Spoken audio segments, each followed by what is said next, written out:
L'obscurité, Seigneur, couvre le pays et les ténèbres, le peuple, Seigneur.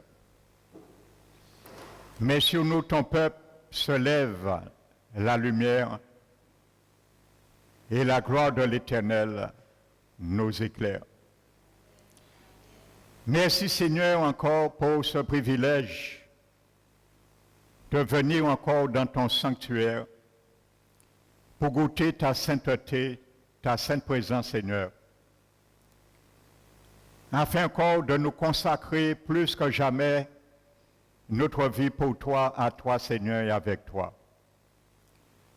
Que ce matin, Seigneur, comme nous l'avons chanté, puisses par la puissance, le feu de ton esprit, consumer tout scorie, tout résidu dans nos vies encore, qui nous garde loin, Seigneur, encore du territoire, que tu nous y invites, Seigneur, à rentrer pleinement dans ta présence.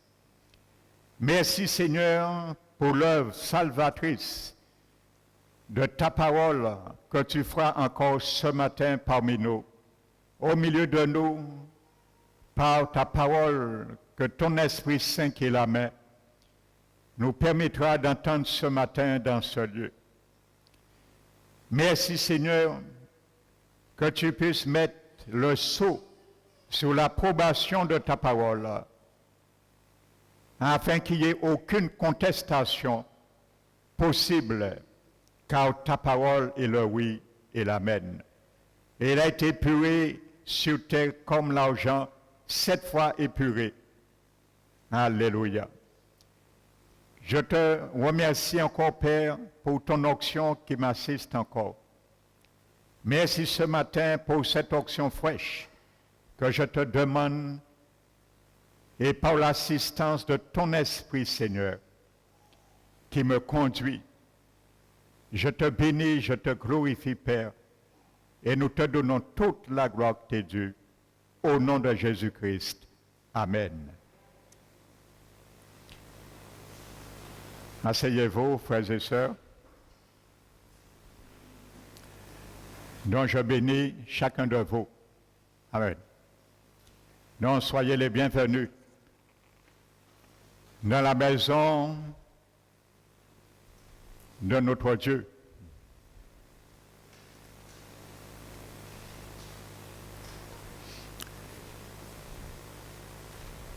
Donc je vais ce matin, par la grâce qui m'a été donnée,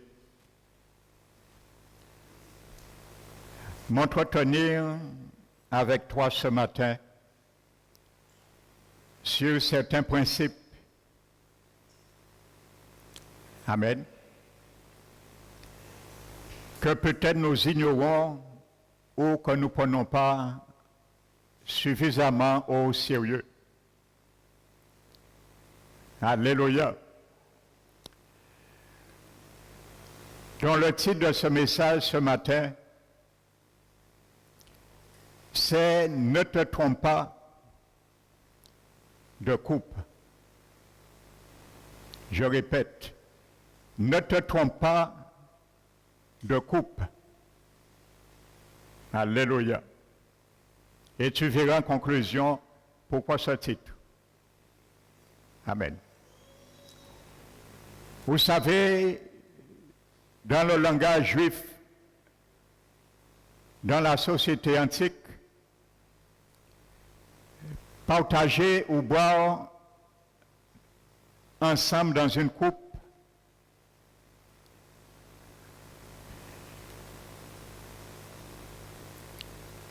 représentait, nous faisait rentrer, et cela représentait le destin dont représentait cette coupe. Alléluia. Et aussi, nous subissons également ce destin. Pas destin, pardon, destin. Donc tu as un destin que tu dois partager avec Jésus. Et il faut que tu le saches. Parce que tu as bu à la même coupe que lui. Donc partager une coupe, c'est cela. C'est partager le même destin que représente cette coupe. Et la Bible parle de boire de plusieurs sortes de coupes. Amen. Coupe de la colère de Dieu. La coupe de joie. La coupe de la souffrance. Alléluia. Mais Dieu veut te faire boire aujourd'hui la coupe de la bénédiction. Amen. Et tu dois savoir les implications également. Parce que tu partages un destin avec ton Rédempteur. Je partage un destin avec mon Rédempteur. Donc ne te trompe pas de coupe. Amen.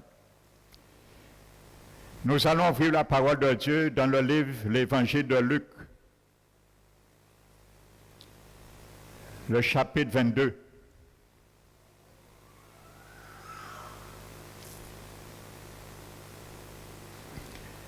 Verset 14. Je vais introduire et nous allons rentrer après dans le dépouillement. L'heure étant venue, il se mit à table et les apôtres avec lui. Il leur dit, Jésus, j'ai désiré vivement manger cette Pâque avec vous avant de souffrir. Regardez bien ce que Jésus dit. Il ne dit pas, j'ai désiré vivement manger la Pâque avec vous. Parce que Jésus, chaque année, en tant que Juif, et la Pâque faisait partie de l'Alliance, il avait l'habitude de manger la Pâque avec les Juifs à sa date fixée. Alléluia. Donc il dit, cette Pâque, parce que ce sera la dernière que Jésus mange avec ses disciples. Et tu dois savoir aussi, à ce jour, que Jésus est notre Pâque. Donc tu n'as plus besoin de consommer un agneau rôti, mais de consommer un agneau vivant à la personne de Jésus. C'est ce que ça veut dire. Je désire vivement manger cette Pâque, parce que cette Pâque sera exceptionnelle pour les disciples. Ce n'est pas je désire manger vivement la Pâque. Alléluia. Parce qu'il avait l'habitude de manger chaque année, à la même date, le 14 Nisan, selon le calendrier sacré de Dieu. Amen. Mais il dit cette Pâque. Parce qu'il y a beaucoup d'enseignements pour nous aussi dans cette Pâque. Il dit, quand je vous le dis, je ne le mangerai plus jusqu'à ce qu'il soit accompli dans le royaume de Dieu. Amen. Jusqu'à ce qu'il soit accompli dans le royaume de Dieu. Amen. Et ayant pris une coupe, il rendit grâce et dit, prenez cette coupe et distribuez-le là entre vous. Car je vous le dis, je ne boirai plus désormais du fruit de la vigne, jusqu'à ce que le royaume de Dieu soit venu. Alléluia. Donc, voyez bien, c'est vraiment la dernière Pâque que Jésus prend. Et après, il n'y a plus de Pâque. La preuve, il va raser aussi le temple où on immolait la Pâque, pour bien montrer qu'il est vraiment l'agneau immolé. Verset 19, ensuite il prit du pain Et après avoir rendu grâce, il le rompit et le leur donna en disant, ceci est mon corps qui est donné pour vous, faites ceci en mémoire de moi. Il prit de même la coupe après le souper. Amen. Donc voyez, il y aura deux choses, nous allons bien voir. Il prend cette coupe après le souper de la Pâque. Amen. Il la leur donna en disant, cette coupe est la nouvelle alliance en mon sang qui est répandu pour vous. Amen. Donc ce matin, pour savoir, mon frère, ma soeur, que nous ne nous sommes pas trompés de coupe, je vais résumer et détailler, parce que nous lisons ça. Mais nous ne savons pas, à l'intérieur de cette histoire, qu'est-ce qui se passe et qu'est-ce qui s'est passé. Amen. Donc vous savez, Jésus, les disciples, étaient accoutumés de ce que je vais t'expliquer ce matin. Ils connaissaient cela parfaitement. Lors de la Pâque, que ce soit avec Jésus ou sans Jésus, parce que la Pâque a existé depuis Exodus en Égypte, par les Hébreux, la première Pâque a été faite en Égypte par les Hébreux. Donc c'est ce qui se faisait. Amen. Donc au cours de la Pâque, ce repas pascal, ce rituel se déroulait en 7 étapes. Et au cours de ces 7 étapes, on passait au maximum 4 coupes, sinon 3. Mais ça arrivait, on passait une quatrième coupe. Alléluia. Donc, celui qui devait présider la cérémonie à table, c'était le chef de famille. Amen. Donc, il s'attablait, et je vais vous expliquer, frères et sœurs, et nous allons voir toute la portée de ce que Dieu nous demande. Amen. Donc la première chose, le chef de famille, et vous allez comprendre, Jésus, lui, il est le représentant. Jésus va prendre le rôle, le représentant de ce chef de famille. Parce que ce n'est pas en famille purement humaine qui vont célébrer cette dernière Pâque, mais une famille divine. Et comme Jésus, il est l'auteur, le chef, le père de tous ceux qui seront recréés à cause de son sang, il est devenu le père d'une multitude. N'oubliez pas, Isaïe a prophétisé en parlant de Jésus lors de sa naissance, je crois que c'est Isaïe 6, le Seigneur Jésus, il sera appelé Père éternel. Alléluia. Donc Jésus va prendre le rôle de Père au cours de cette cérémonie. Donc le chef de famille faisait circuler une coupe, une première coupe. Amen. Et c'est cette coupe que Paul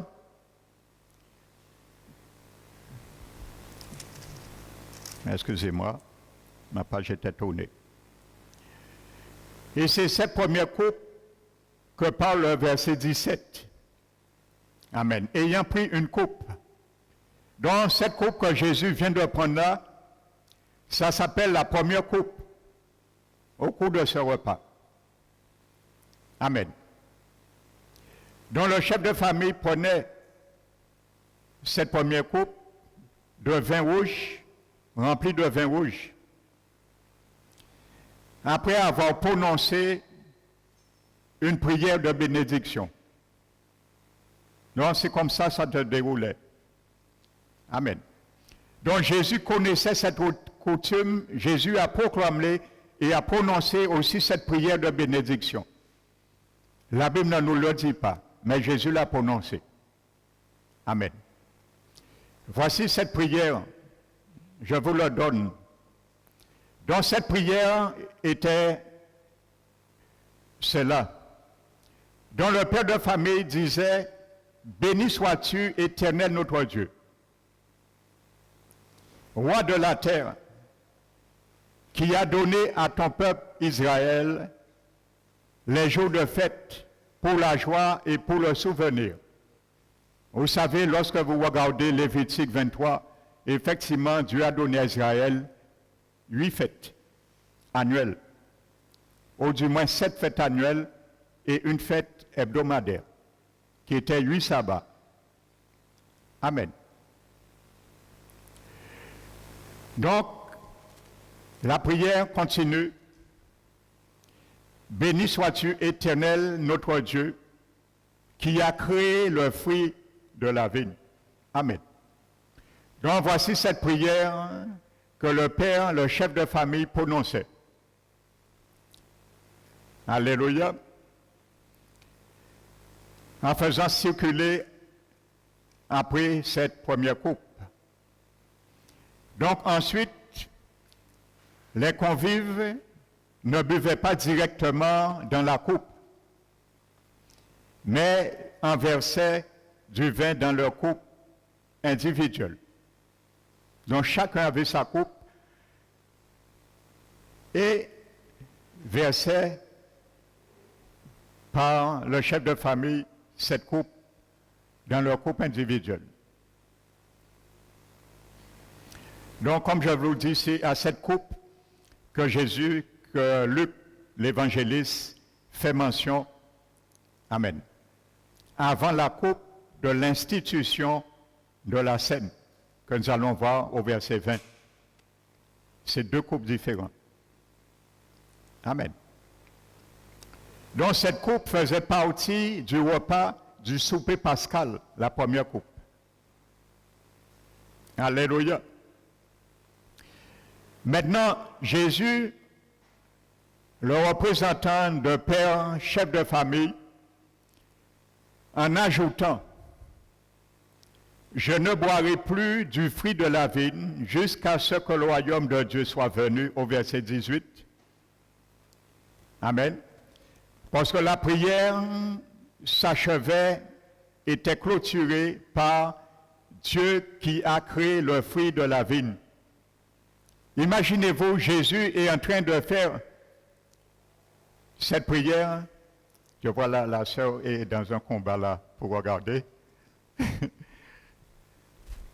Imaginez, Jésus est en train de faire cette prière. Et tout de suite, lorsqu'il dit « Béni sois-tu, Éternel, notre Dieu, qui a créé le fruit de la vigne », Jésus dit « Je ne boirai plus le fruit de la vigne. » Amen. Parce que c'est une dernière Pâque et c'est une Pâque exceptionnelle. Donc le Seigneur dit « Je ne boirai plus. » Amen. Cette Pâque, ainsi de suite, jusqu'à ce que soit accompli dans le royaume de Dieu, soit venu, dans le verset 18. Donc, en prononçant « Je ne boirai plus le fruit de la vigne », Jésus rappelle cette prière traditionnelle qu'il vient lui-même de prononcer. Amen. Et il place immédiatement cette fête sous le signe de sa mort. Amen. Parce qu'il dit, il ne boira plus de ce vin, mais il met aussi tout de suite,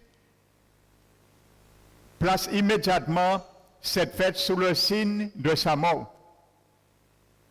Alléluia. Et vous allez voir, peut-être les disciples sont un peu ambigus. Ils peuvent se poser beaucoup de questions dans leur cœur. Alléluia. Parce que Jésus n'était pas habitué à dire cette chose au cours des précédents Pâques, souper pascal, qu'il avait l'habitude de partager. Mais Jésus sait, c'est la dernière. Alléluia. Donc c'était la première étape.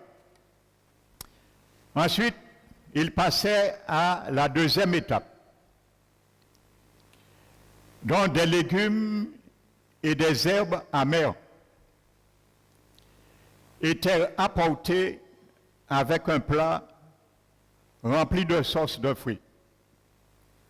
Donc des légumes et des fruits amers étaient apportés dans un plat avec des sauces de fruits. Amen. Avec un plat plutôt rempli de sauce de fruits. Donc on appelait ce plat carosette. C'était le nom. Alléluia. Rempli de sauce de fruits. Donc le maître de maison trempait les herbes amères dans la sauce et tous devaient en manger. Alléluia. Donc imaginez, Jésus prend les légumes amers et il le trempe dans la sauce de fruits. Et ensuite, ils en mangent. Donc Jésus nous rappelle quelque chose, frères et sœurs. Vous savez, le peuple hébreu était en Égypte pendant 400 ans. Ils ont connu l'amertume de l'Égypte, la souffrance, les douleurs. Alléluia. Donc le Seigneur nous fait comprendre, frères et sœurs, que lorsque nous prenons la Pâque, parce que Jésus est notre Pâque, je parle, et spirituellement, je parle la vraie Pâque, notre Seigneur Jésus. Lorsque nous mangeons sa chair et lorsque nous buvons son sang, c'est cette Pâque moi je parle. Parce que vous allez voir, c'est cette Pâque que Paul connaît aussi. Alléluia. N'oublie pas quelque chose. Quand tu bois dans la coupe avec Jésus, tu partages, je le disais en préambule, un même destin. Jésus a connu l'amertume, la souffrance pour nous, à cause de nos péchés, nos iniquités, nos transgressions. Et le peuple hébreu a connu aussi l'amertume, à cause aussi de leurs péchés, leur désobéissance. La tyrannie de l'esclavage, les souffrances, ainsi de suite. Donc le Seigneur nous fait nous rappeler de ne jamais oublier. Quand tu as accepté Jésus, ta Pâque, l'agneau immolé de Dieu,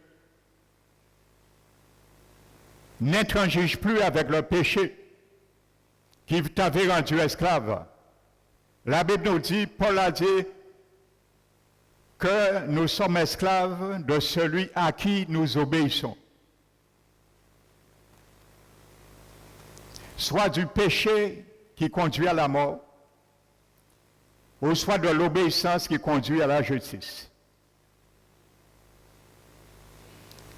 Et il dit de même que vous aviez avant utilisé vos membres pour les mettre au service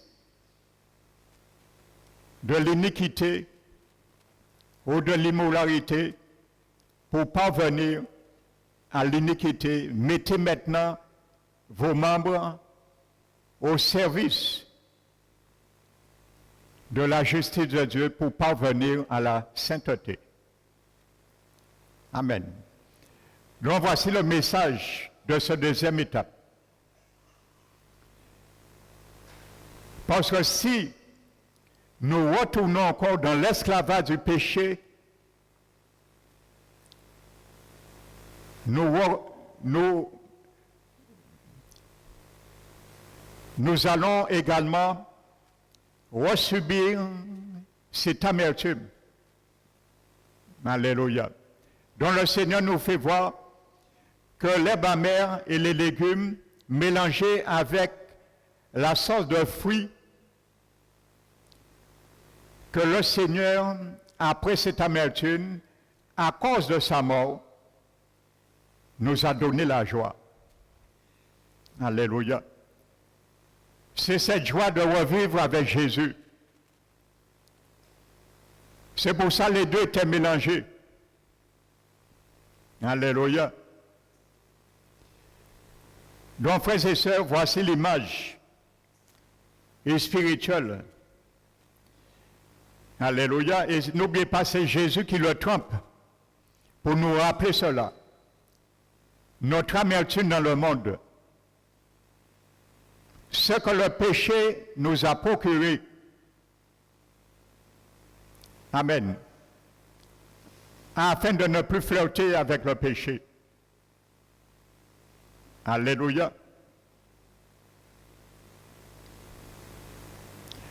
Et ensuite, c'est à ce moment, donc probablement, que Jésus tend, je l'ai déjà expliqué dimanche dernier, le pain, le morceau de pain trempé à Judas. Et à ce moment, il s'est retiré. Amen. Amen. Parce que Judas, je disais, il se prenait égal à Jésus.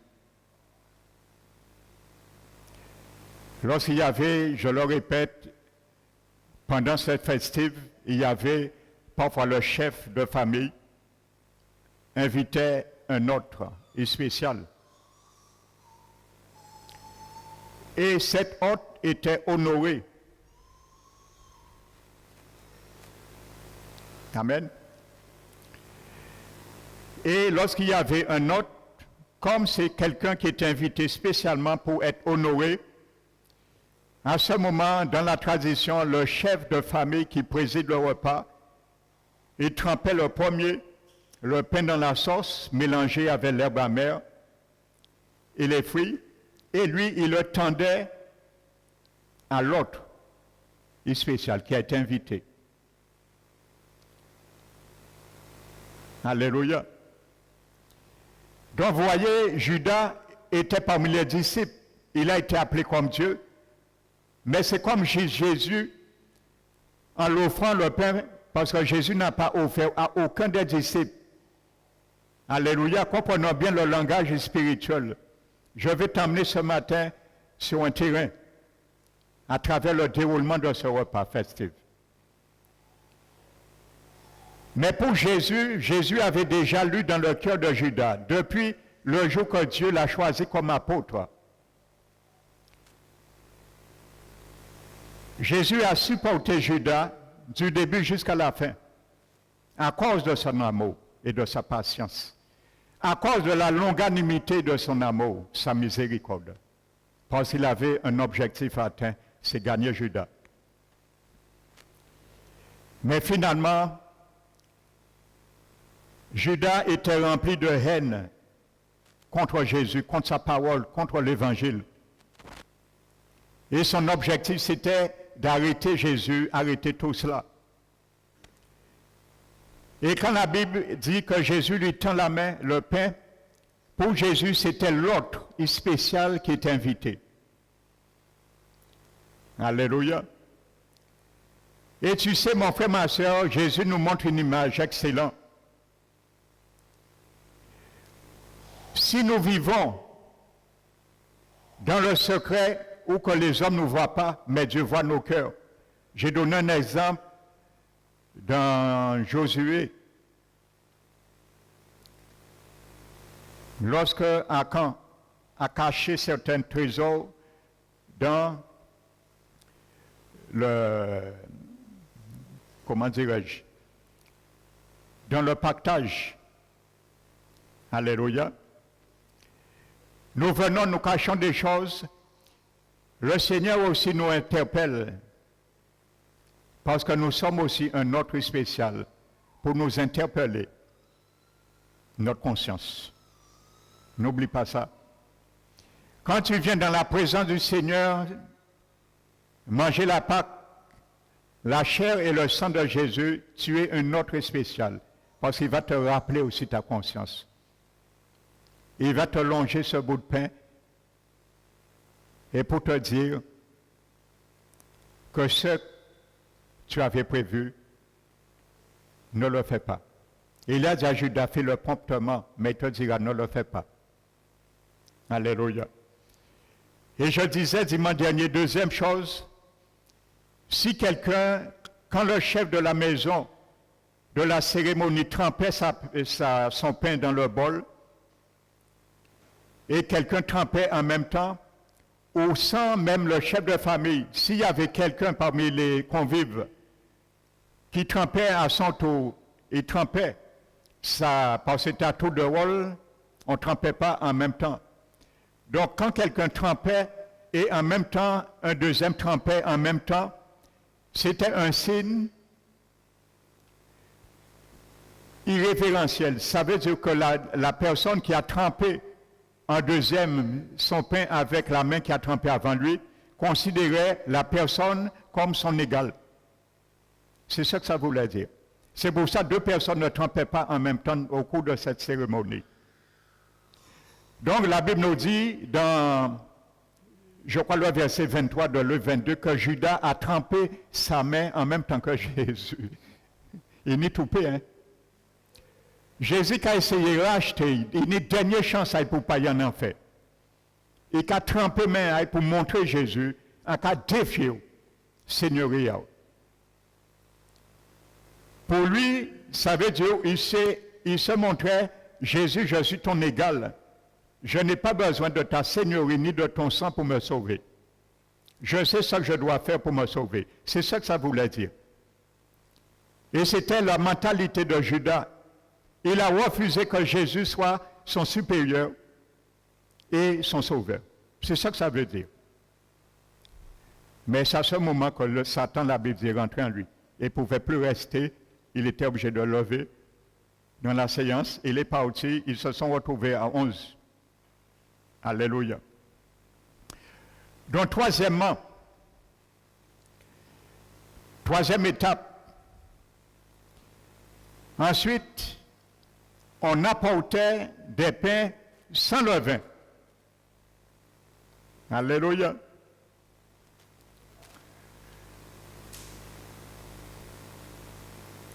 Amen.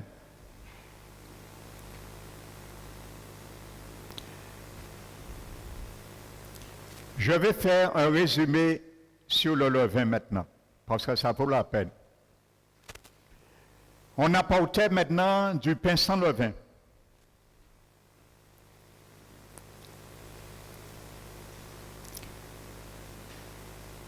Vous savez, dans Lévitique 23, Dieu avait donné la deuxième fête qui suivait la Pâque. C'était la fête des pains sans levain. Et cette fête commençait, durait 7 jours. Et commençait le lendemain du sabbat. Effectivement, la Pâque, c'était un sabbat. Donc, de la Pâque, parce que c'est un sabbat annuel. Donc, le 15e jour, c'était le premier jour de la fête des pains sans levain. Et cette fête durait 7 jours. Le premier jour et le dernier jour, il y avait une sainte convocation, un culte. Et il ne devait pas travailler, aucun œuvre servile, pour gagner quelque chose, une œuvre servile. Amen. Et la Bible nous dit que selon cette loi, qu'il devait rester 7 jours sans manger du pain fait avec du levain. Amen.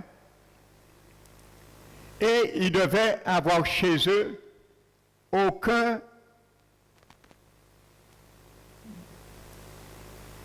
levain également chez eux. Amen. Et dans le livre d'Exode, en Égypte, la première Pâque, Dieu leur dit que vous allez aussi manger des pains sans levain. Et la Bible dit que vous allez pendant 7 jours présenter à l'Éternel des sacrifices consumés par le feu pendant les 7 jours des pains sans levain. Le chiffre 7, c'est la perfection dans la Bible. Mon frère, ma soeur, les pains sans levain, la 3e étape qu'on faisait circuler, n'est pas anodin. Dieu nous montre que lorsque aujourd'hui nous consommons l'agneau de Dieu immolé, la chair de Jésus nous invite dans nos vies de refuser et de nous écarter de toutes sortes de levain dans nos vies. Ça durait 7 jours. Mais c'est une réalité spirituelle. La perfection, ça veut dire tout le jour de ta vie, de ma vie, je dois être sans levain, sans péché. Alléluia. Parce que tu partages un même destin avec Jésus. Et ne négligeons pas cela, ne prenons pas cela à la légère. Alléluia. Nous devons mener une vie sans péché, sans levain. Amen. Vous savez, l'apôtre Paul le dit dans 1 Corinthiens chapitre 5.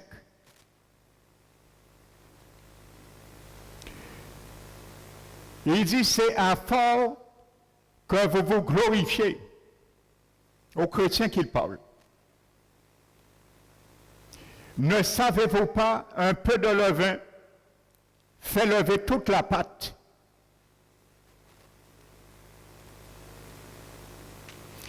Il dit, faites disparaître tout vieux levain. Faites disparaître, quand tu reçois Jésus dans ta vie, Jésus te dit de faire disparaître dans ta vie tout vieux levain. Afin que vous soyez une pâte nouvelle, car vous êtes sans levain. Vous savez, quand la Bible dit vous êtes sans levain, ce n'est pas ils étaient sans péché. Il faut bien comprendre quelque chose. Quand la Bible parle, la Bible a 2 langages. Dans beaucoup de contextes, Dieu parle de 2 langages, 2 contextuels. Alléluia. Ce qu'on appelle objectivement et subjectivement. Quand la Bible nous dit que nous sommes morts avec Jésus, jamais tu es mort un jour, ni moi. À quel moment tu es mort, ma soeur, quand tu as accepté Jésus? À quel moment on t'a enterré quand tu as accepté Jésus? Oh, tu vis toujours. Oh, la Bible dit tu étais mort. Tu as été mis à mort avec Jésus. J'ai été mis à mort avec Jésus. Ça s'appelle un langage objectif. Ça veut dire ce que la Bible dit, pour cela Jésus l'a fait. Ce n'est pas moi qui l'a fait. Même si Jésus dit tu es mort, je suis mort, ça ne veut pas dire je suis mort. C'est Jésus qui l'a fait pour moi. Donc Jésus me montre comme s'il me montrait sur un écran objectivement tu es mort. Sur un écran virtuel qui n'est pas une réalité. Mais sur cet écran virtuel, tu dois ramener ce qui est virtuel en réalité. C'est ce qu'on appelle le subjectif. Et démontrer dans ma vie, dans ta vie, chaque jour, je suis vraiment mort. Comme le Seigneur me le montre virtuellement dans l'écran. C'est ça qu'il faut comprendre. C'est la même réalité. Quand Jésus, Paul dit, car vous êtes sans levain. C'est un rappel. Jésus, Paul veut leur dire, n'oubliez pas que vous devez être sans levain. C'est ça que ça veut dire. Amen. Il dit, parce que vous êtes sans levain, car Christ, notre Pâque, a été crucifié. Amen. Christ, notre Pâque, a été crucifié. Donc, le pain sans levain qu'on faisait passer durant la souper pascale nous rappelle cela, que Christ, notre Pâque, a été crucifié. Amen. Maintenant, célébrons donc la fête de la Pâque. La vraie Pâque maintenant.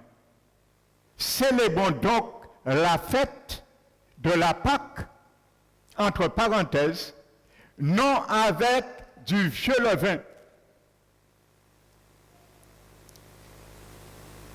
de malice ou de levain de la méchanceté, mais avec du pain sans levain.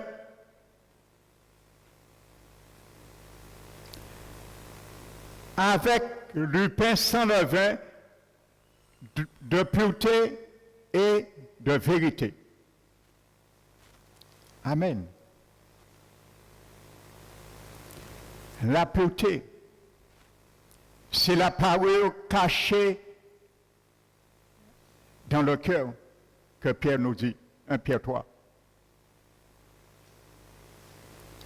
Une pureté, la parole cachée intérieure dans le cœur, une pureté incorruptible. C'est ça le chiffre 7 nous démontre. Une pureté incorruptible dans nos vies chaque jour, le jour où on a fait alliance avec Jésus. D'un esprit paisible et doux, et c'est une grande valeur, un grand prix devant Dieu. Alléluia. La Bible nous dit dans Exode que toute personne, on trouverait chez elle du levain pendant les 7 jours de fête des pains sans levain serait retranché d'Israël. Mon frère, ma soeur, Jésus te montre à travers cela ce qui peut te retrancher de la vie éternelle, c'est le levain de ta vie. Amen. Je vous ai dit, je vais prendre du temps à détailler ce qui se passait chaque étape. Alléluia. Parce qu'il le faisait, il le comprenait, mais il savait. Ça, je vous explique. Alléluia. Les pains sans levain. L'engagement, frères et sœurs, avec Jésus.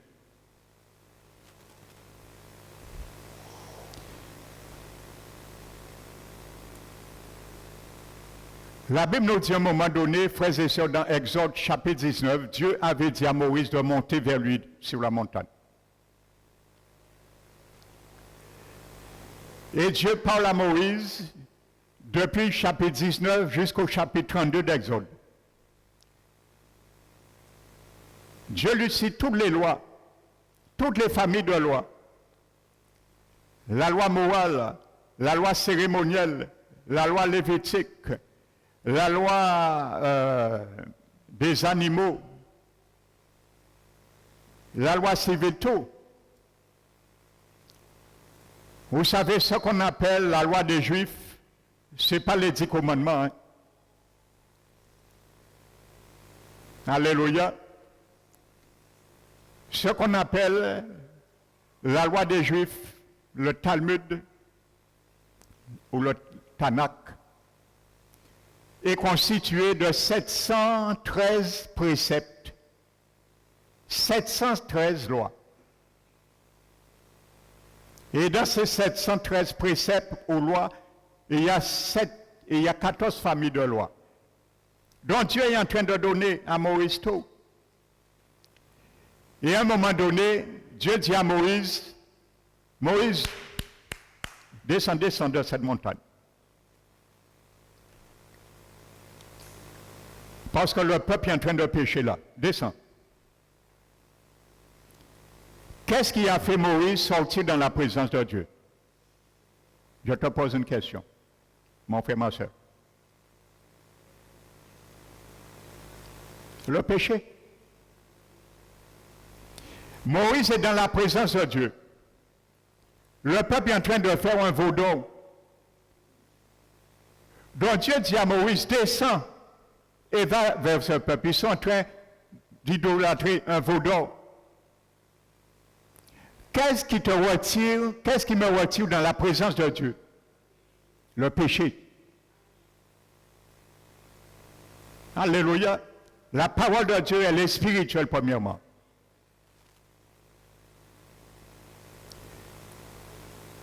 Et c'est le principe de l'ennemi, le diable, de retirer ta vie dans la présence de Dieu. Retirer ta vie dans la présence de Dieu. Amen. Et la Bible dit, Moïse descend, il est furieux, non seulement il casse les 10 tables de pierre, mais il fait quelque chose. Il dit, à moi, tous ceux qui sont pour l'Éternel, il y a 12 tribus. Il dit à moi, tous ceux qui sont pour l'Éternel, venez vers moi. Il y a eu 11 tribus. Ils sont restés insensibles à cette parole. Moïse dit, tous ceux qui veulent servir l'Éternel, de venir vers moi. 11 tribus. Ils sont restés postés à leur poste de péché. Parce qu'on n'aime pas se désolidariser du péché. Ils n'ont pas pris position. Ils sont restés là, nonchalants. Il y a une seule tribu qui a bougé.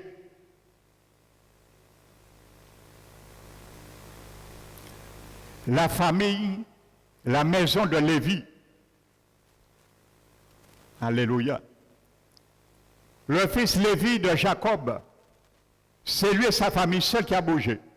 Ils sont venus vers Moïse. Et dit, oui, nous voulons servir l'Éternel. Nous ne voulons pas servir le péché. Nous ne voulons pas servir le levain. Nous ne voulons pas servir des veaux d'or. Nous avons suffisamment servi des veaux d'or en Égypte.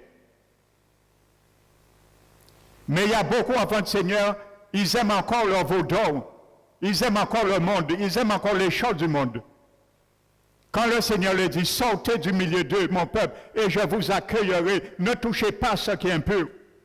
Dans 2 Corinthiens 6, je crois, Paul qui le dit. Et je vous accueillerai, vous serez pour moi des fils et je serai pour vous un père. Il y a beaucoup qui restent là, postés. Ils postés.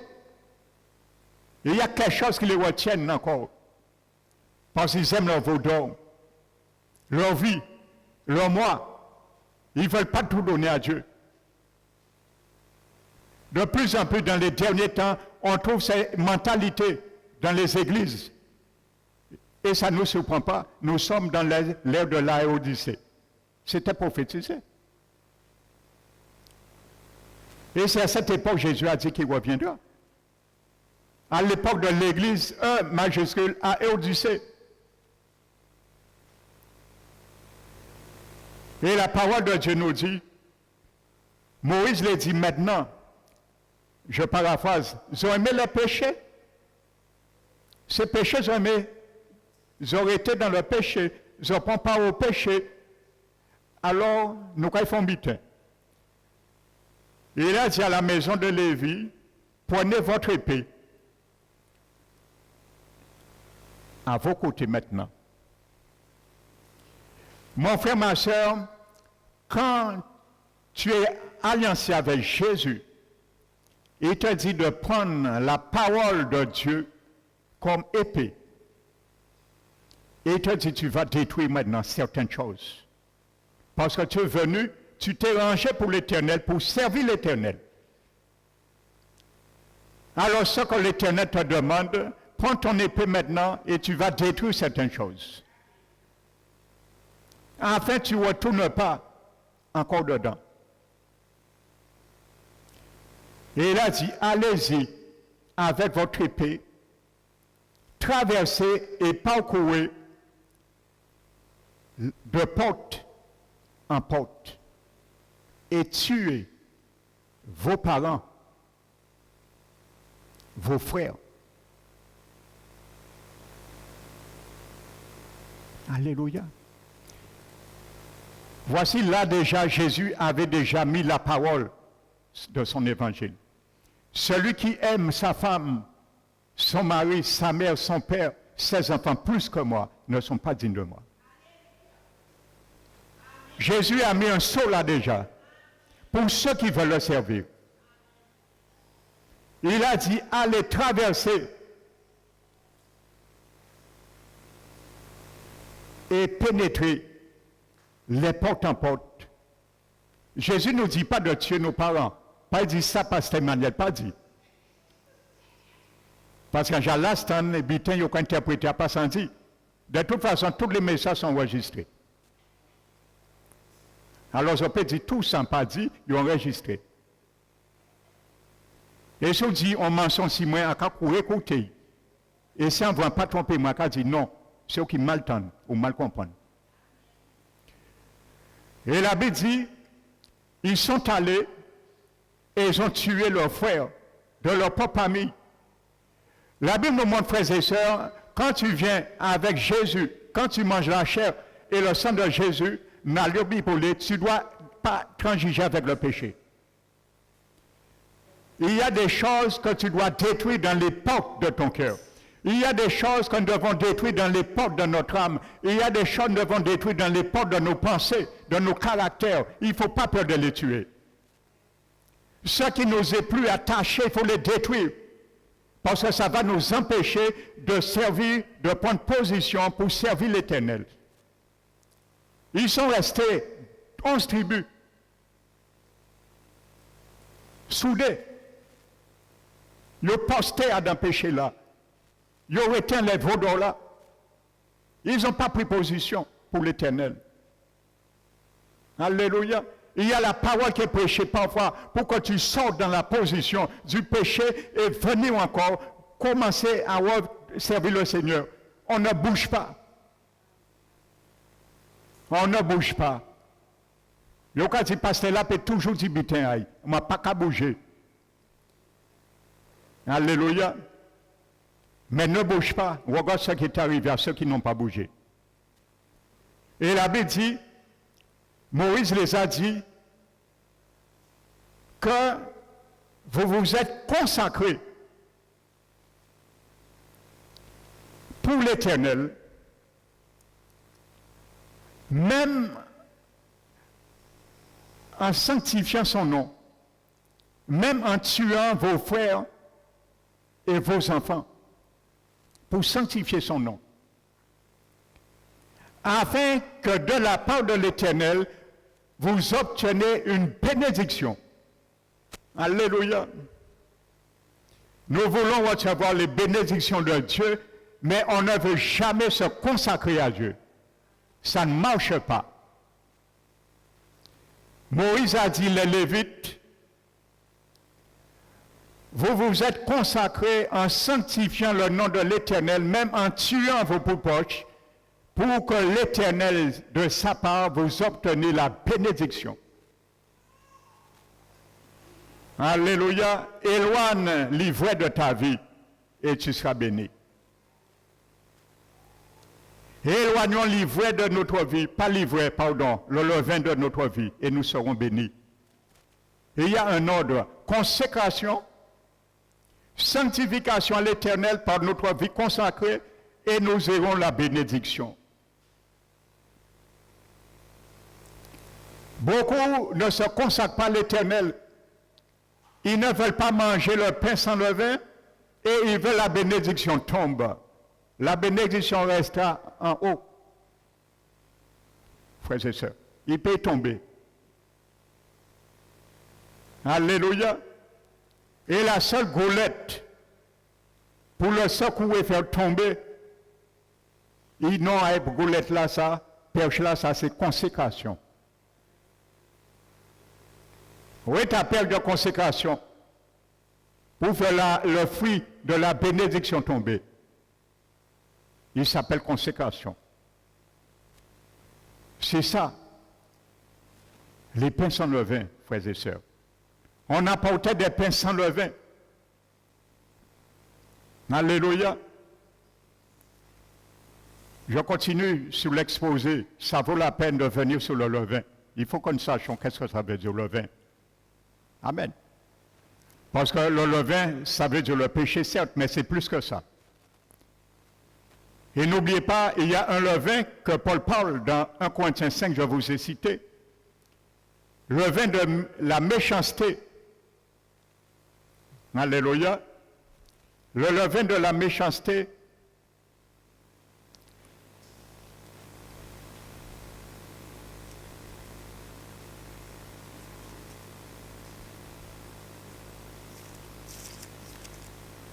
Amen.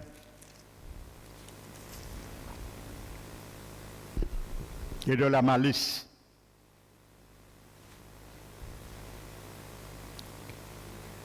Le mot levain en grec, voici le mot grec qui est traduit par levain.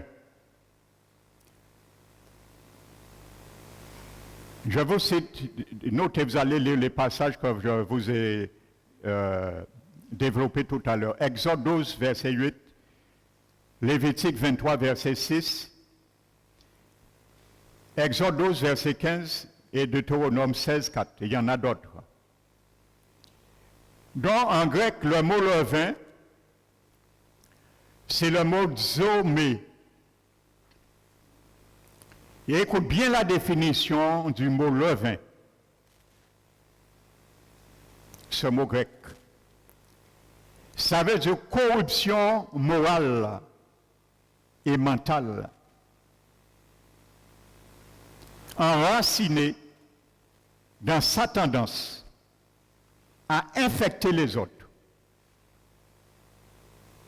Ce n'est même pas un péché qu'on peut dire qui nous appartient en quelque sorte.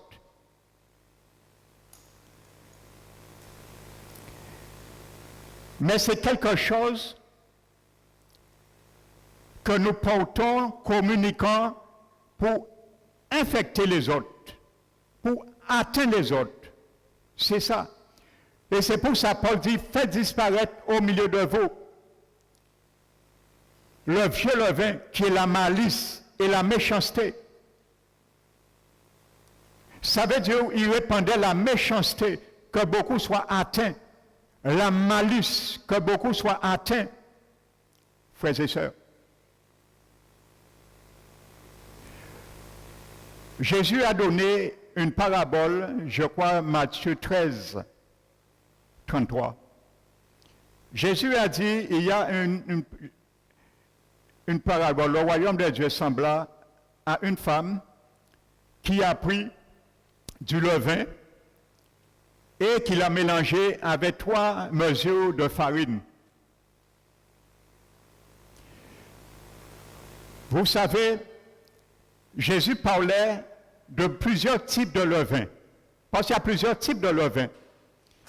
Mais tous les types de levain ont la même définition. Je le répète. La corruption morale et mentale enracinée dans sa tendance à infecter les autres.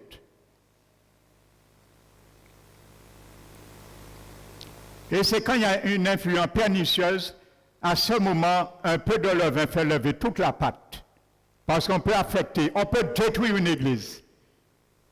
À cause d'une personne, une église peut être détruite. Et c'est pour ça, Paul dit, ne savez-vous pas un peu de levain fait lever toute la pâte? Savez-vous, toute l'église, c'est la pâte. Il y a des églises qui ont été détruites à cause d'une personne, frères et sœurs, qui a porté du levain. Alléluia. Jésus parlait de plusieurs types, 3 types de levain. Il parlait et il mettait en garde ses disciples. Faites attention à ces levains. C'est très dangereux. Pas laisser ça contaminer par eux. Il parlait du levain des pharisiens. Le levain des pharisiens était articulé, consistait dans les rituels formalistes à appliquer certains principes rigides, tels qu'il ne faut pas faire du bien, guérir une personne le jour du sabbat. Mais Jésus les renvoyait. L'ascenseur, il disait, mais hypocrite que vous êtes. Vous savez très bien que si votre fils ou votre bœuf tombe dans un puits le jour du sabbat, que vous n'allez pas attendre le lendemain pour le retirer. Ou qu'il y ait un tout là ou qu'il tiré, vous pouvez garder ce sabbat. Donc c'était du levain. Il mettait en garde contre ce levain. L'hypocrisie. Alléluia. Ça veut dire qu'il y a certains qui jouent beaucoup d'hypocrisie, transparent, pour troubler le peuple, pour les allier à leur faveur. Mais par cela, ce levain, il y a même beaucoup d'hypocrisie. Et l'église à Cavinon est l'église d'hypocrisie. Et ainsi de suite. Je ne parle pas ici, et je ne vise personne. Si tu es dans le cas, glorifie Dieu. Parce que le pain sans levain est fait pour ça. Pour te rappeler de ces principes. Jésus parlait d'un deuxième type de levain. Amen. Le levain des Sadducéens. Alléluia. Qui ne rentrait pas et qui ne croyait pas dans le surnaturel. Il ne croyait pas à la résurrection des morts. Il ne croyait pas à l'existence des anges. Et il ne croyait pas à la parole non plus. Ça, c'est les Sadducéens. Et Jésus mettait en garde les disciples contre aussi ce levain. Alléluia. Il y a beaucoup aussi, ce type de levain aussi infecte des chrétiens.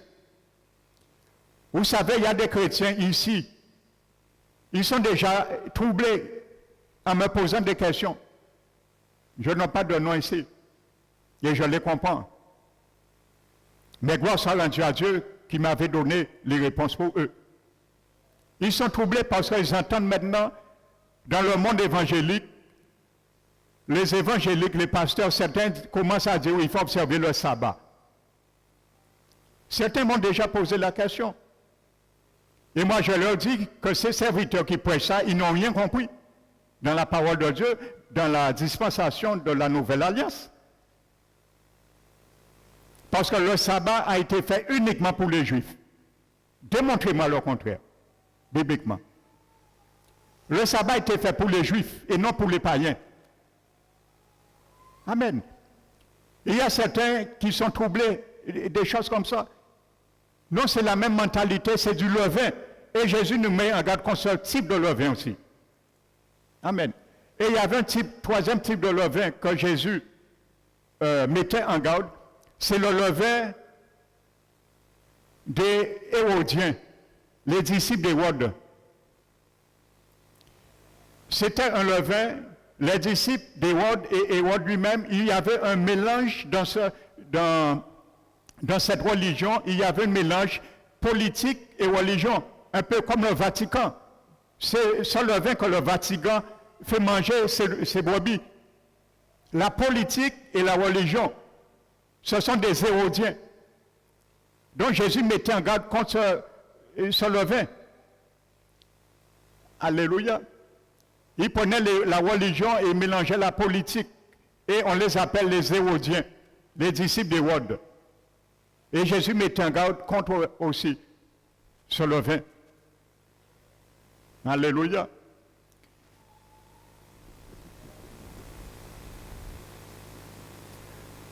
Matthieu 23, 24 à 29. Pour le levain des Sadducéens. Je vous donne une référence. Matthieu 23, versets 24 à 29. Et pour les Hérodiens, Matthieu 22, versets 16 à 22. Donc ces trois groupes manifestaient beaucoup d'hostilité envers Jésus. Et le levain là pour créer, manifester de l'hostilité envers la parole de Dieu, envers la vie vertueuse que Jésus veut pour nous, frères et sœurs. Donc il mettait en garde les disciples contre l'œuvre du levain. Ça veut dire que Jésus voulait dire à disciples et nous dit aujourd'hui de discerner, de renoncer et de rejeter toute doctrine qui vienne altérer, détruire la vie qui est dans la parole et la vérité qu'elle contient, la parole de Dieu. Ça vient altérer la sainte doctrine. Amen. C'est du levain. Donc nous devons rejeter tout cela. Il y a ceux qui viennent au Seigneur, il y a des levains, ces sortes de levains, ils n'ont jamais encore rejeté. Il y a des contextes. Frères et sœurs, il y a certains, nous avions fait une église ensemble, on nous prêchait que l'enfer n'existe pas. On nous prêchait que toutes les gens, la nation, le monde entier aura une deuxième chance. Pas le monde peut mort condamné. Tout le monde qui est sauvé. C'est ça qu'on nous prêchait. Toute personne aura une deuxième chance. Alors, pas la peine de prêcher l'évangile. Mon qui est mort péché, pendant les 1000 ans, il a ressuscité Jésus qui a eu une deuxième chance. Ça, c'est du levain qui empoisonne la sainte doctrine. J'ai bu ça, j'ai mangé ce levain. Mais bon Dieu fait moins grâce en jouant vomi au nom de Jésus. Il a sorti dans ce système-là, ça. Il y a certains, ils ont embrassé ces religions jusqu'à aujourd'hui. Je discute avec certains encore, ils sont encore adeptes à ces religions, ils ont encore gardé ces conceptions. Alors imaginez-vous, un tel adepte vient dans une église et il a réussi à convaincre certains, eh bien qu'empoisonner l'église là. Et vers le vin là, ça. Alléluia. Donc c'est ça que Jésus essaie de mettre en relief. Ainsi que la puissance qu'elle manifeste et qui s'en dégage à travers la parole. J'étais allé assister une belle sœur à moi, elle était atteinte d'un cancer. Je viens pour la fortifier, frères et sœurs. Je lui parle de Jésus. J'ai ma Bible en main. Je lui parle de Jésus-Christ de Nazareth qui est mort pour nos péchés, qui guérissait les malades, qui chassait les démons. Il y avait une sœur qui était dans la même église que ma belle-sœur, qui est atteinte du cancer, encore une fortifiée foraille pour en prier pour y après. Sa belle-sœur, qui est aussi dans sa religion, me parle de Madame Hélène Géouat. Alors, on dit, Madame Hélène Géouat, c'est une madame convoiement, il est mort. Il est dans les dépôts mortels, il ne peut pas faire rien. Laissez-la, il est là, nous allons parler de Jésus. Elle m'arrêtait tous les 5 minutes pour contredire, parce qu'il ne croit pas au miracle, quelqu'un comprenne qu'un vient en sens. Vous savez, frère, c'est pour vous montrer le levain, où que ça peut amener. Le levain, c'est un poison, frères et sœurs. Et quand tu prends la Pâque avec Jésus, sache que tout poison venait, il faut être intransigeant. Il faut prendre ton épée et détruire ce qui est plus proche de toi. Pas physiquement, mais l'empoisonnement qu'on veut te donner.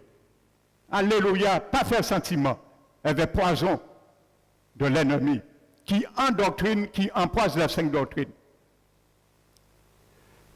Elle m'arrêtait tous les 5 minutes. À un moment donné, j'étais obligé de... Quand elle m'arrêtait, je lui disais gentiment, tiens ma soeur, tiens, montre-moi où c'est que c'est écrit. Vous ne pouvez pas montrer moi, vous ne pouvez pas parler moi d'un monde qui est déjà mort. Moi, je ne parle de Jésus qui a sauvé, qui a guéri. Elle est en train de dire à ma belle-sœur, ça vaut mieux que tu meurs. Parce que Dieu a dit, Paul, ma grâce te suffit. Vous voyez, frères et sœurs, ça c'est du levain qui empoisonne. Et vous savez, lorsque cette femme chrétienne a vu qu'elle n'a pas en même ligne d'onde qu'il maudit moi, il est veillé parti fâché. Voici du poison, ces gens de levain. Il ne faut pas nous jouer avec ça. Si nous avons ingurgité du poison, quand Dieu nous a éclairés, il faut nous vomir, il ne faut pas nous venir ça. Et même s'il y a un membre de notre famille qui embrasse encore ce système, nous devons avoir le courage de leur dire, tu es dans la vie, tu es dans l'erreur. Il faut rejeter ça. La Bible a dit que toute écriture est inspirée pour corriger, pour convaincre, pour instruire dans la justice. Amen. Alléluia. Donc voici ce que Jésus mettait en garde, frères et sœurs. Amen. Donc il nous dit de discerner. Cette doctrine annule la parole de Dieu. La fête des pains sans levain, ou on peut dire la fête sans doctrine. Mais un bel substantif. Au lieu de dire, pour Jésus, la fête des pains sans levain, c'est la fête sans doctrine, fausse. C'est la même réalité. Alléluia. Et vous savez, le levain, son origine naturelle, il y a dans Exode une grande révélation. C'est la nuit que les Hébreux sont sortis d'Égypte. Regardez ça, frères et sœurs. Prenons Exode chapitre 12.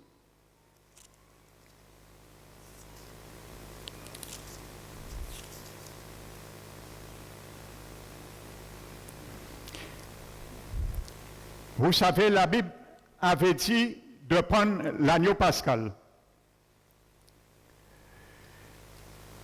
et de manger ça à la hâte, le bâton à la main.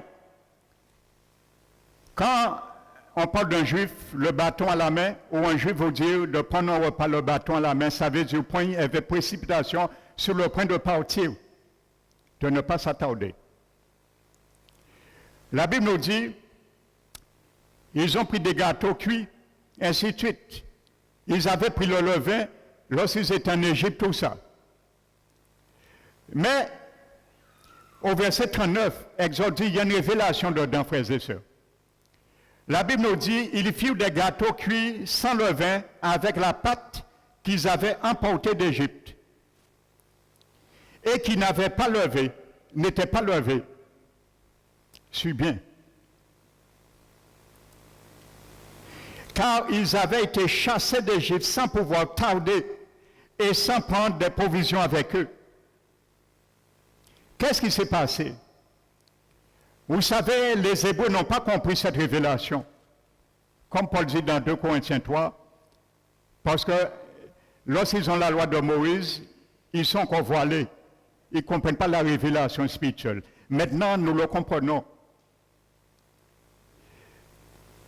Ils ont pris les gâteaux, mais la Bible nous dit, Dieu avait dit de partir, dès que tu manges la Pâque, de partir par précipitation. Et la Bible dit que la Pâque n'a pas eu le temps de se lever. Imaginez-vous, ils étaient en Égypte, ils auraient retardé, Et la pâte, c'est le gâteau, ainsi de suite, la pâte aurait eu le temps de se lever. Ça veut dire qu'ils auraient accepté les doctrines des dieux de l'Égypte. Voici ce langage spirituel que Dieu nous montre aujourd'hui, avec le recul. Dieu nous montre, frères et sœurs, que quand tu acceptes Jésus, tu es en Égypte, tu es dans le monde. Quand tu acceptes le Seigneur Jésus, précipite-toi le bâton à la main, cours, sors dans le monde avant que le levain puisse gonfler et t'atteindre. Il ne faut pas prendre le levain du monde. Il faut te précipiter pour sortir dans les choses du monde. C'est ça que ça veut dire. Le langage est spirituel. Alléluia. Ça veut dire qu'ils n'ont pas eu le temps d'accepter les fausses doctrines de l'Égypte, de leurs faux dieux. La Bible dit la pâte n'a pas eu le temps de se lever. Ils sont sortis avant. Alléluia. Donc c'est ça, rejeter tout le vin. Amen. Toutes les fausses doctrines, il faut les rejeter. Si ça détruit ton âme, si ça détruit ta foi, qu'est-ce que tu fais avec? Pour ne pas corriger peut-être un membre de ta famille qui est dans cette philosophie, pour ne pas la choquer, tu ne vas rien dire? Tu vas la laisser aller en enfer? Oh, tu as le moyen de la rectifier. Amen, qu'est-ce que je fais? Je viens le dimanche. Je vous dis des belles chimelles. Raconte-moi des chimelles. Je vous dis tout ce qui vous plaît. Et c'est bon. Tout le monde content. Tout le monde aime mes pastels-là. Mais après, les oreilles en enfer.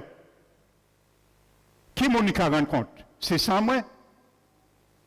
Non, frères et sœurs. Alléluia. Nous sommes dans une génération, il faut entendre la vérité. Que tu sois content ou pas, ça c'est toi. Alléluia. Je dispense la sainte doctrine. Parce que le vin a failli m'envoyer en enfer. On rage contre cela. Pas contre les hommes, mais contre les fausses doctrines, j'ai incurgité. Ça a failli m'envoyer en enfer. Alors, en qui aime ça? En qui aime ces doctrines encore? Alléluia. Si tu es dedans, je dois te dire la vérité. Et si tu veux rester, demeure. Je ne vais pas t'obliger à ne pas rester. Amen. Donc, ça signifie spirituellement qu'il ne devait rien emporter des doctrines des dieux de l'Égypte. Voici une image spirituelle. Il faut te débrouiller, précipiter de sortir avant que la pâte se lève. Amen. Laisse les choses de l'Égypte. Ne prends pas le levain de l'Égypte. Pars, sors dans le monde. Alléluia. Il y a beaucoup qui acceptent aujourd'hui le Seigneur. Ils acceptent le Seigneur. Il y a un bon amorceur dans l'Église. Ils acceptent le Seigneur. Mais lorsqu'ils sortent dans l'Église, ils sont craintifs, ils sont soucieux, ils réfléchissent. Comme s'ils se disent, quand il fait là? Quand il fait là? Pourquoi? Parce qu'ils ne se hâtent pas, ils ne se sont pas précipités dans le concept de sortir dans ce monde, de tout système, dans le péché. C'est comme si ils n'ont qu'à regretter. Ils n'ont pas vu au Seigneur là, là ils arrivent là, ils n'ont qu'à regretter. Pourquoi tu as donné ta vie au Seigneur? Eh bien, vous bat le Seigneur vieille, si vous ne voulez pas, vous baillez. Quand une famille, si elle a reçu le Seigneur, après ça, il dit que le Seigneur pas qu'à sans aille. Il dit le Seigneur pas qu'à sans aille. Il a accepté Jésus. Et il dit le Seigneur pas qu'à sans aille. Alors, ils vous mettent Jésus, ça Jésus baille. Ça pas qu'à sans moi Jésus, alors mis Jésus, à qu'à vous baille Jésus.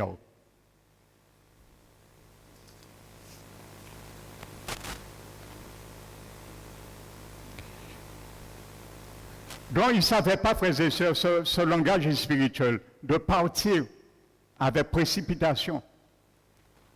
Amen. Mais aujourd'hui, le voile qui est ôté par la puissance du Saint-Esprit, qui est la lumière, le chandelier de notre esprit, il nous fait voir maintenant que Jésus est le véritable pain sans levain. C'est-à-dire sans malice, sans méchanceté, sans hypocrisie, sans faux enseignement, sans compromis. Le vrai pain sans levain, c'est Jésus. Et dimanche prochain, nous allons voir cette deuxième partie. Le thème: ne te trompe pas de coupe. Pourquoi tu dois manger le pain sans levain? Pour t'inculquer. Alléluia. Parce que le levain était prohibé dans la loi de Moïse au cours de la fête des pains sans levain et au cours de la Pâque. C'était prohibé, interdit. Pourquoi aujourd'hui nous voulons le manger? Pourquoi aujourd'hui nous voulons accepter du vieux levain, des anciennes religions, des anciennes traditions? Alléluia. Qui j'ai nous qui avancé? Ça qui traîne nous. Amen. Jésus est le véritable pain sans levain, dont le véritable pain sans levain mélangé, sans levain mélangé, est célébré par les Hébreux en Égypte. Sans qu'ils le sachent, c'est Jésus. Alléluia. Ça nous enseigne que Jésus seul nous enseigne la parole, la pureté et la vérité. Deux attributs qui n'appartiennent qu'à Jésus, la pureté et la vérité. Donc, en conclusion ce matin, manger des pains avec le vin, c'est recevoir une nourriture corrompue. Des doctrines de démons, entre autres. Contrairement au pain sans levain qui signifie se nourrir de la parole de Dieu. Dans le véritable sens de la fête des pains sans levain, mon frère, ma soeur. Et je vais élaborer dimanche prochain avec toi, Dieu voulant. Le véritable sens de la fête des pains sans levain, c'est la fête de la parole de Dieu. Dans toute sa vérité et dans toute sa pureté. Voici la fête des pains sans levain, la véritable fête des pains sans levain. Et c'est pour ça qu'on devait passer le pain sans levain, la troisième étape. Il y a 7 étapes. Alléluia. Je t'invite à venir entendre les autres étapes. C'est recevoir la nourriture de notre Seigneur Jésus. Il est le véritable sens, je disais, la vraie fête des pains sans levain, c'est la fête de la parole de Dieu, dans toute sa vérité et sa pureté. C'est aussi célébrer Jésus qui nous nourrit en donnant la parole qui nous fortifie, nous sanctifie et nous rend semblables à la parole vivante, Jésus lui-même. Alléluia. Amen. Les 3 mesures de farine dans la parabole du levain relatent et mettent en évidence la pureté et la vérité de la parole de Dieu. Le levain symbolise la malice, la méchanceté et les enseignements malfaisants. Alléluia. Amen. Alléluia. J'avais amené, je conclus par un témoignage qui me vient. J'ai dit des choses que je n'avais pas prévues. L'Esprit Saint sait ce qu'il fait. Alléluia. J'avais amené un frère d'une ancienne église avec moi. Il avait un bois invalide pour venir au levain encore, frères et sœurs. Ne jouez pas avec ça. Pas jouer avec ça. Le levain de malice et de méchanceté. Alléluia. Il y a les fausses doctrines, mais il y a aussi la méchanceté, la malice. C'est ça qui régnait dans l'Église. Ça infecte, ça empoisonne. Et Jésus nous a mis en garde. Alors on ne peut pas mettre ça à dans provision moins parce qu'il est élevé. Alléluia. Et vous savez, le Seigneur, j'étais sur le point de quitter déjà cette église parce qu'on nous faisait comprendre que Jésus ne guérit pas. Il ne fait plus de miracles. Et moi, Dieu m'avait fait comprendre l'inverse. J'avais longuement discuté. Donc, j'ai amené ce frère un jour avec moi dans une conférence. Et l'orateur avait dit d'amener des gens malades et qu'il va prier. Ce serait une journée de miracle. Et j'avais 15 jours, il y a dans mon esprit, ça me martelait d'emmener ce frère. Et je suis venu, j'ai dit au frère, tu sais, Dieu m'a mis à cœur de t'emmener, je crois que tu seras guéri. Il m'a dit non, il a dit non, il a enfin nié tout ça. Je n'ai pas insisté. Il m'a dit, c'est un samedi soir, il m'a dit on ira demain. Alors je lui ai dit, tu sais, demain peut-être, je ne sais pas, mais peut-être demain sera trop tard. Parce que c'est aujourd'hui, le Seigneur a mis, c'est aujourd'hui, je sens que tu seras guéri. Et finalement, il m'a dit, il verra. Je lui ai dit, si tu veux demain, il n'y a pas de problème, mais peut-être demain sera trop tard. Parce que je lui ai dit, c'est aujourd'hui, le Seigneur m'a mis à cœur de t'emmener. Et je crois que c'est aujourd'hui, tu seras guéri. Et plus tard, il m'a appelé, il m'a dit, finalement, il ira. Nous sommes allés. Nous sommes allés avec sa voiture. Je vous donne un témoignage pour montrer où juste le vin peut nous emmener, frères et sœurs. S'il ne faut pas égal. Et même si le monde n'est pas content, il faut prêcher. Il faut dire les choses, tel qu'il est. C'est lui qui a conduit avec sa voiture. Et c'était la main droite qui était invalide. Il mettait sa clé avec cette main parce que cette main-là, là, nous sommes allés.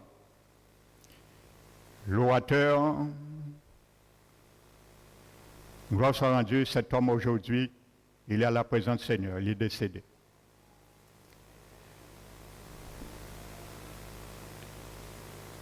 Quand nous sommes arrivés dans la salle, à la fin, comme prévu, il a dit, maintenant ceux qui sont malades, comme il y avait beaucoup de monde, de mettre leurs mains où ils ont mal, et il va prier, et l'onction va toucher. Et vous savez, nous avons fermé nos yeux, et j'ai fermé mes yeux. Vous savez, quand j'ai fermé mes yeux, j'ai senti une irritation dans mon esprit. Pour ce frère-là, j'ai amené. Et vous savez, c'est lui qui avait besoin de guérison, mais c'est moi qui ai mis ma foi pour lui. Et quand j'ai senti cette irritation dans mon esprit, j'ai senti une incrédulité. J'ai ouvert mes yeux et j'ai regardé le frère. Je l'ai vu en train de gourber. Il est comme ça. Emmené Bouga pour bon Dieu guérir. Le serviteur dit de mettre ta main où tu as mal et prie. Ça veut dire qu'il ne croyait pas la guérison parce que c'est ça qu'on les avait inculgités. Que Dieu fait des miracles s'il veut, ainsi de suite, c'est volonté. C'était doctrine-là, ça. Donc c'est le levain qui était encore en lui et qui était en train de l'empoisonner sa guérison. Vous savez, frères et sœurs, j'étais obligé de l'exhorter à haute voix, publiquement. Et je me suis tourné, je lui ai dit, mon frère, tu n'as pas entendu ce que l'orateur a dit? Le serviteur a dit, t'as dit de mettre ta main, où que tu souffres, mets ta main sur ta main, comme ça. Je l'ai exhorté parce que je sentais en moi, Dieu m'a l'envoyé pour guérir. J'ai mis ma foi pour lui. Et vous savez, je lui ai dit ça, il a mis sa main gauche sur son bras droit. Le bois est monté. Et il s'est mis à crier. Il a crié et il a été guéri. Il est monté sur la chaire, il a demandé à témoigner. Et il a dit qu'il est guéri et il a dit pourquoi qu'il a crié. Lorsqu'il a touché sa main, il a senti de l'électricité, une décharge électrique depuis son épaule jusqu'à ses doigts. Et il a été guéri. Il est venu dans la joie, il sautait dans la joie, il nous serrait la main. Il nous serrait la main. Et il était guéri. Il était mon voisin à l'époque. Le lendemain, je suis allé le voir chez lui. Il était en train de peler du béton. Les deux bois, peler du béton.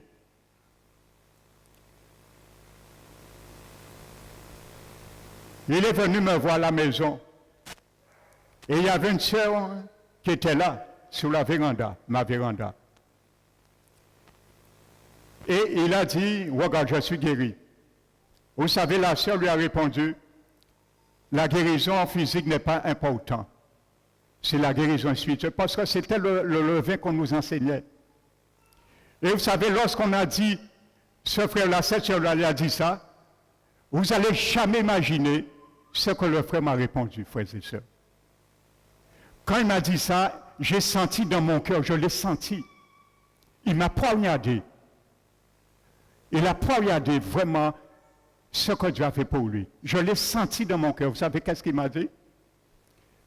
Je lui ai dit, tu sais mon frère, à part un, je lui ai dit, tu sais quelque chose, Dieu te demande, Dieu t'a guéri. Tu vas à l'église, tu vas demander à témoigner. Et tu vas dire, le Seigneur t'a guéri, parce qu'on ne croit pas au miracle. Tu vas montrer et verront que Dieu guérit. Vous savez qu'est-ce que le frère Paul a lâcheté pour ne pas rejeter et garder le vin? Il m'a dit, qui est-ce qui dit que c'est Dieu qui m'a guéri? Il m'a fait comprendre, est-ce que ce n'est pas le diable qui l'a guéri? Quand le frère m'a dit ça, il m'a donné un coup de poignard. Vous savez quelque chose? Le lendemain, son bras est revenu invalide. Le lendemain, son bras est revenu invalide. Que Dieu vous bénisse. Alors, pas jouer les vins. En cas disant ça. Au nom de Jésus, rejette toutes sortes de vin. Amen. Que le nom du Seigneur soit béni et glorifié. Amen. Nous allons